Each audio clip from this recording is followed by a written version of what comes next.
Donc salut à tous. Je comptais pas faire cette vidéo en tout cas aujourd'hui, mais en faisant des recherches en préparation à une autre vidéo, je suis tombé sur un truc qui m'a dégoûté. Vraiment, je suis là, vraiment, je suis sidéré enfin, je suis dégoûté parce que en fait, je me dis qu'ils ont plus je regarde dans ces choses-là et plus je vois que, désolé pour la comparaison, mais en fait, tous ces occultistes qui nous dirigent, ce sont eux, hein, c'est pas les pitraillons là qui se baladent dans des machins, quoi, dans des soi-disant circuits, comment dire, neutres de la République, bien sûr. En fait, tous ces occultistes qui dirigent la marche démoniaque du monde, désolé pour la comparaison, mais c'est comme des chiens qui pissent pour marquer leur territoire.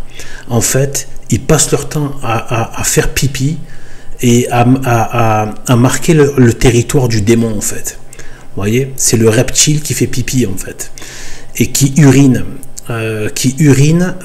pour marquer son territoire. Et il vient sur le territoire du pouvoir passé et il urine à la place. Voilà ce qu'ils font.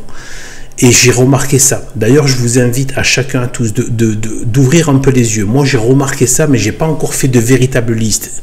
J'en ai fait une. Je fais une petite parenthèse, mais c'est important. C'est dans la même lignée, dans la même veine, de la même veine.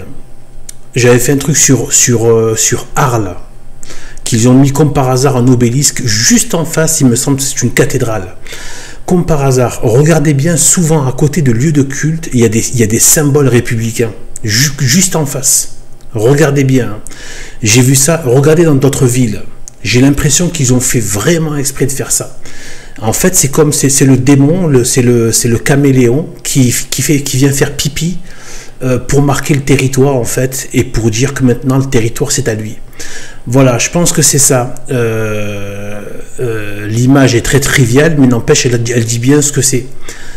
Mais après, si on va plus loin dans le raisonnement, on voit que c'est vraiment donc le règne social de Satan qui est là, d'accord, du serpent, et qui veut prendre donc, qui a mené un combat. Bon, Dieu a permis, parce que sinon c'est 2 gifles et c'est bon, quoi. Tu retournes au fond de l'abîme, quoi. Il n'y a même pas besoin de discuter. Mais Dieu, à cause des hommes, à cause du péché des hommes, parce que derrière tout ça, c'est l'adhésion des esprits humains. Parce que Dieu est trop miséricordieux pour nous laisser dans... chaque fois que le peuple a été fidèle, les forces humaines n'ont pas pu gagner. D'accord? Au contraire. Donc là, on est dans la conséquence du péché des hommes. De la même manière que le règne de Satan a pu devenir prince du monde à partir du moment où Adam et Ève ont donné leur adhésion, leur consentement au péché. Mais au péché contre Dieu et aux tentations de Satan. Sinon, voilà, certes, Dieu a laissé cette épreuve-là, il fallait qu'il mette à l'épreuve Adam et Ève. Voilà, donc ils ont été éprouvés, puis on a vu le résultat, ce qu'il y avait vraiment. Et donc en fait, voilà, contre la majesté de Dieu. Donc en fait, là, ce que je suis tombé sur ça, franchement, j'ai les boules. En fait, parce que je le vois de partout. Donc prêtez attention, moi je l'ai vu dans certaines villes. D'ailleurs à Marseille, je suis passé récemment, il n'y a pas longtemps, j'ai passé 2 jours à Marseille. Bref, une catastrophe, je ne rentre pas dans les détails. C'est insupportable sur ces endroits-là, c'est invivable, bref. Et donc en fait, juste en face de l'église des Réformés en haut de la Canebière, eh bien, ils ont mis des trucs du style de la République. Il y a une petite placette qui est tout en haut, pour ceux qui connaissent, et il y a une sorte de... Ils peuvent toujours prendre des espèces de prétextes, mais il y a des symboles qui relèvent de la République, comme par hasard. Donc,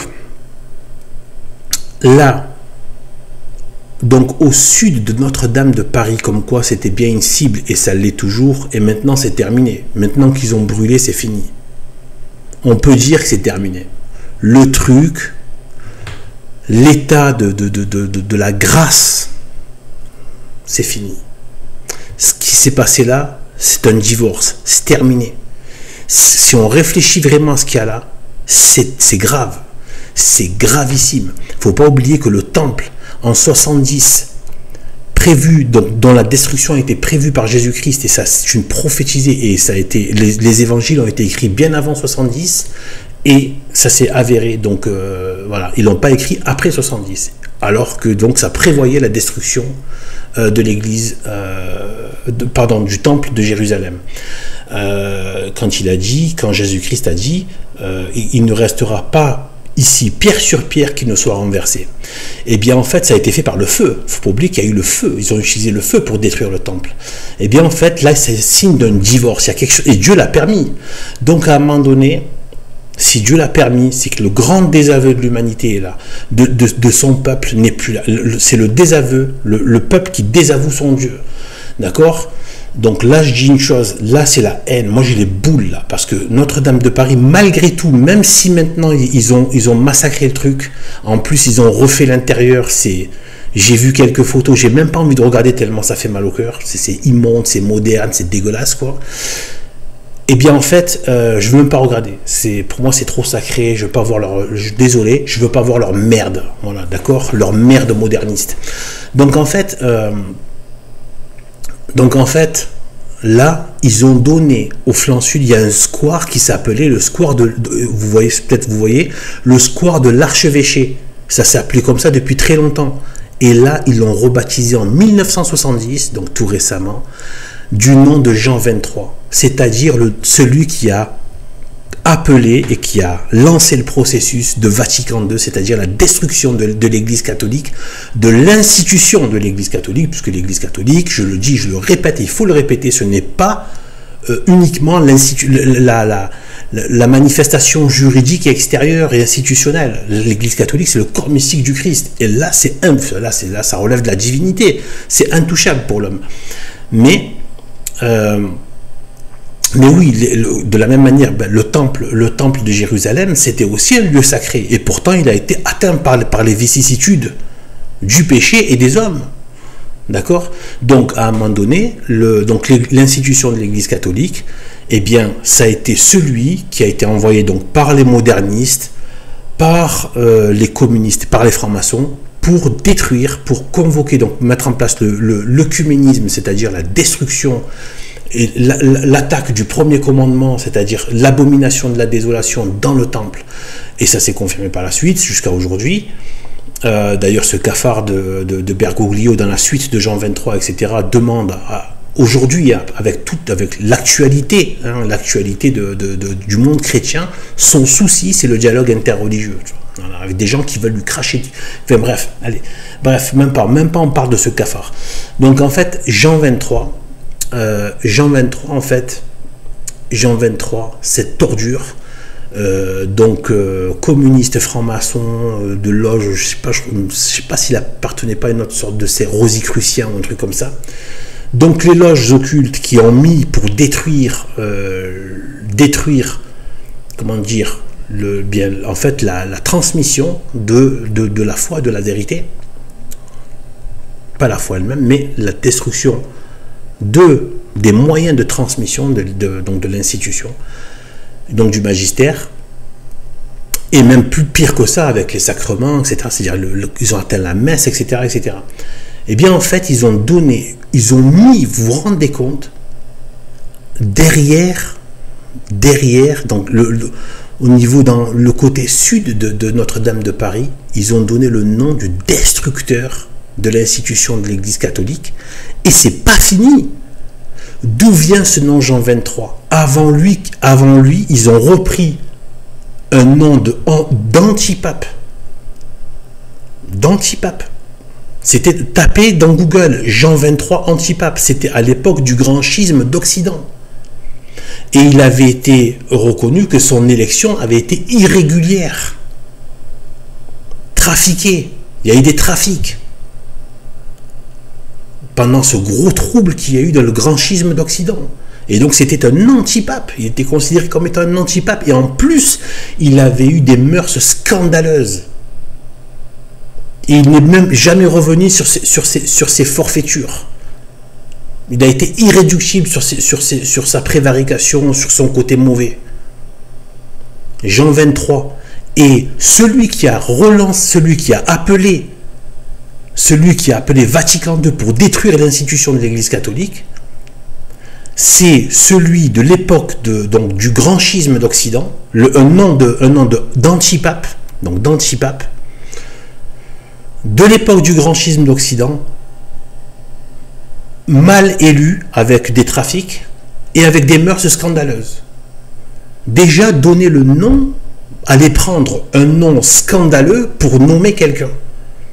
Ça veut bien dire que c'est le scandale quand on voit la portée et la signification du mot scandale dans la Bible et dans la sainte bouche de Jésus-Christ. Le scandale, c'est la perte. C'est ce qui cause la perte des âmes. C'est pas juste le scandale. Le scandale, dans le sens commun, il y a aussi le sens spirituel, ce qui cause le scandale. Quand il parle de ceux qui causent le scandale, qu'il vaut mieux pour eux qu'on attache une meule autour de leur cou et qu'on les envoie au fond de la mer. C'est mieux ça que de causer le scandale, que de causer la perte des âmes. Parce que c'est, quelque part, moi je comprends ça dans le sens où c'est Satan qui cause la perte des âmes. Donc on est comme Satan. Donc en fait, c'était quelqu'un de scandaleux, qui était dans le schisme d'Occident, une élection irrégulière, donc trafiquée, illégitime, un antipape. Ils ont donné ce nom à celui qui allait détruire l'institution de l'Église catholique Jean 23. Et là, ils sont venus mettre ce même nom derrière dans le sud, au sud de la cathédrale de Notre-Dame. Franchement, je vous dis, c'est inadmissible tout ça. Il y a plus, franchement, il faut offrir, moi je vous dis, on est dans l'impuissance, à échelle humaine on est dans l'impuissance. Il faut vraiment offrir nos pleurs et nos larmes. Franchement, je pense que je vais faire des séances de pleurs, d'offrir au moins mes larmes. De pleurs, même si je ne pleure pas physiquement, je pleure de mon cœur, de les offrir au bon Dieu. Et à Sainte Marie. C'est ignoble. La justice appartient à Dieu. Le châtiment. Donc tous ceux qui ont fait ça seront châtiés par Dieu. De toute manière. Donc, quelque part, on peut garder la tranquillité d'esprit. Rien, pas un cheveu, notre Seigneur a dit, rien ne passera. C'est comme un diamant, rien ne passera au travers de sa justice. Alors, tous ceux qui ont fait ça, Dieu les voit déjà dans l'éternité. Même si aujourd'hui, dans la temporalité, ça nous met en rage. Mais il faut aussi voir les choses dans la durée. Tout cela va être jugé. Un par un. Dieu va se charger. C'est déjà chargé d'eux, en fait, parce que lui, il est dans l'éternité. Donc, voilà ce qui se passe. De partout maintenant. Et plus ça va, et plus on se rend compte que ce qui relevait déjà, on sentait la haine anti-catholique, mais un truc de fou, même dans les années 60, 80, 90, c'était la haine, et jusqu'à maintenant, évidemment, c'est déchaîné, et on sent que, tu te dis, mais il y a quasiment plus de catholiques dans ce pays, c'est moins de 1% qui est pratiquant, et pourquoi ils ont la haine comme ça? C'est une haine qui trouve aussi des fondements dans le fond de l'âme et dans le fond de l'enfer. Dans le fond de l'âme de pécheur, qui est Dieu, et dans le fond de l'enfer. Cette alliance des deux.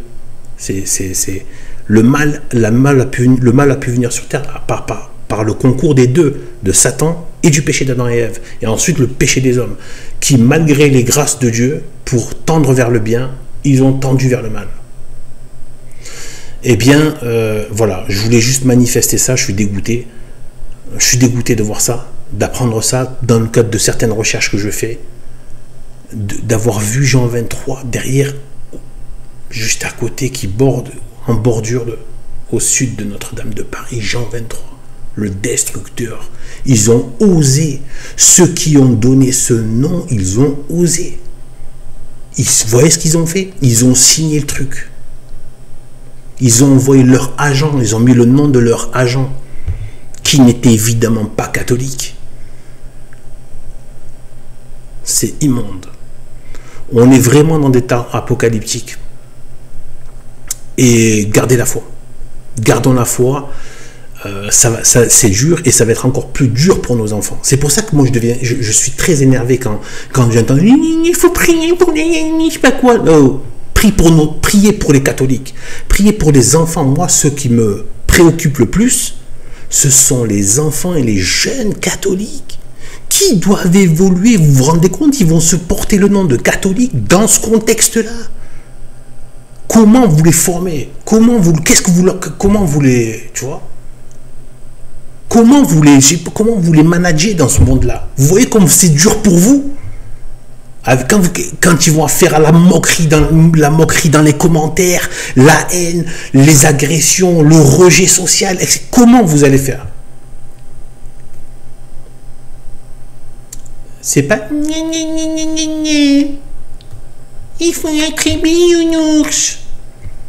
Il va juste apostasier si tu lui mets de la barbe à papa. Je veux dire, c'est n'importe quoi.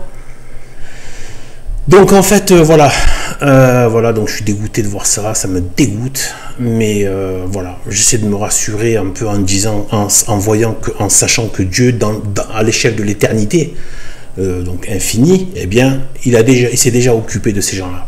Voilà, donc sur ce, que Dieu nous bénisse et à plus tard.